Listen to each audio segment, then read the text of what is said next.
Mr. Speaker, when a young woman graduates from college and starts looking for a job, she is likely to have a frustrating and even demeaning experience ahead of her. If she walks into an office for an interview, the first question she will be asked is, "Do you type?" There is a calculated system of prejudice that lies unspoken behind that question. Why is it acceptable for women to be secretaries, librarians, and teachers, but totally unacceptable for them to be managers, administrators, doctors, lawyers, and members of Congress? The unspoken assumption is that women are different. They do not have the executive ability, orderly minds, stability, leadership skills, and they're too emotional. It has been observed before that society for a long time discriminated against another minority, the blacks, on the same basis. They were different and inferior. The happy little homemaker and the contented old darky on the plantation were both produced by prejudice. As a black person, I am no stranger to race prejudice, but the truth is that in a political world, I have been far more often discriminated against because I am a woman than because I am black. Prejudice against black is becoming unacceptable, although it'll take years to eliminate it, but it's doomed because slowly, white America is beginning to admit that it exists. Prejudice against women is still acceptable. There's very little understanding yet of the immortality involved in double pay scales and the classification of most of the better jobs as for men only. More than half of the population of the United States is female, but women only occupy 2% of managerial positions. They have not even reached the level of tokenism, yet no women sit on the AFL-CIO Council or Supreme Court. There have only been 2 who have held cabinet rank, and at present there are none. Only 2 women now hold ambassadorial rank in the diplomatic corps. In Congress, we are down to 1 senator and 10 representatives.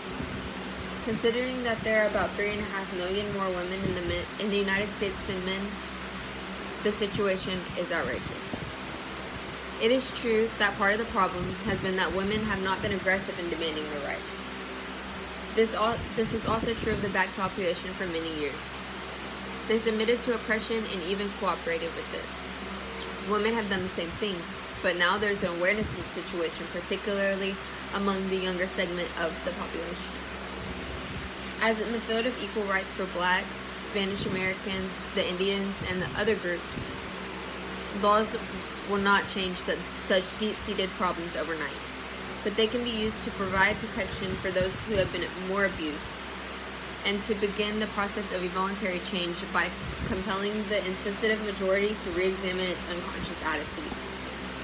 It is for this reason that I wish to introduce today a proposal that has been before every Congress for the past 40 years, and that sooner or later must become a part of the basic law of the land, the Equal Rights Amendment. Let me note and try to refute 2 of the most communist arguments that are offered against this amendment. One is that women are already protected under the law and do not need legislation. Existing laws are not adequate to secure equal rights for women. Sufficient proof of the concentration of women in lower-paying, menial, unrewarding jobs and their incredible scarcity in the upper-level jobs. If women are already equal, why is it such an event when everyone happens to be elected to Congress? It is obvious that discrimination exists. Women do not have the opportunities that men do, and women that do not conform to the system, who try to break the accepted patterns, are stigmatized as odd and unfeminine. The fact is that a woman who aspires to be chairman of the board or member of the House does so for the exact same reason as any man. Basically, these are that she thinks that she can do the job and that she wants to try. A second argument often heard against the Equal Rights Amendment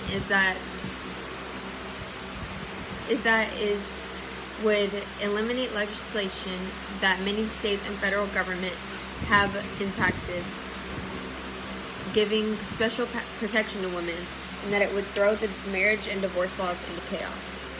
As for the marriage laws, they are due for a sweeping reform. And an excellent beginning would be to wipe the existing ones off the books. Regarding special protection for working women, I cannot understand why it would be needed. Women need no protection that men do not need. What we need are laws to protect working people, to guarantee them fair pay, safe working conditions, protection against sickness and layoffs, and provision for dignified, comfortable retirement. Men and women need these things equally. That one sex needs protection more than the other is a male supremacist myth, and as ridiculous and unworthy as respect as the white supremacist myth that society is trying to cure itself of at this time.